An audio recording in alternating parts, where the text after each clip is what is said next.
আজকে গ্রামের বাড়ি থেকে আমার শ্বশুর আর শাশুড়ি এসেছিল দুর্গাপুরে ঘুরতে। তো যথারীতি আমাদের বাড়িতে আমার মা আমার শ্বশুর শাশুড়িকে লাঞ্চে ইনভাইট করেছিল। তো এখানে দেখতেই পাচ্ছি সবার অলমোস্ট খাওয়া দাওয়া হয়েও গেছে।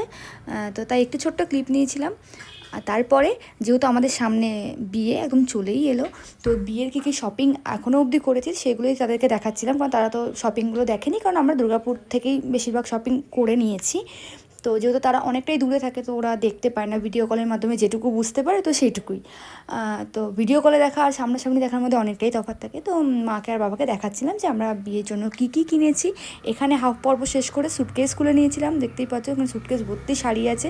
তো সেগুলোও ওদেরকে দেখাচ্ছিলাম যে তাদের পছন্দ হয়েছে কিনা, কারণ এখানে প্রণামীর শাড়ি অনেক কিছুই আছে, তো ওদেরকে দেখিয়ে দিচ্ছিলাম যে তাদের পছন্দ হচ্ছে কিনা। আর যেহেতু এসছে ওরা ঘুরতে, তো ভাবলাম যেহেতু মেলা চলছে তো মেলা থেকেও একটু ঘুরিয়ে নিয়ে আসি। তাই আমার মা, আমার শ্বশুর আর শাশুড়ি আমরা চারজন মিলে চলে গেলাম হচ্ছে মেলা ঘুরতে। এখানে দেখতেই পাচ্ছ বৃষ্টিতে পুরো কাদা ক্যাচ ক্যাচ করছে, ঘুরে একদমই শান্তি পাইনি, তাই অল্পই ঘুরেছি। তো মেলা থেকে বেশ কিছু টুকটাক কেনাকাটা করে নিলাম।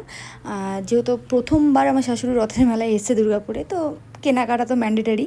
তো এখান থেকে টুকটাক কেনাকাটা করে নিলাম। কেনাকাটা করার পরে চলে এলাম বাড়িতে।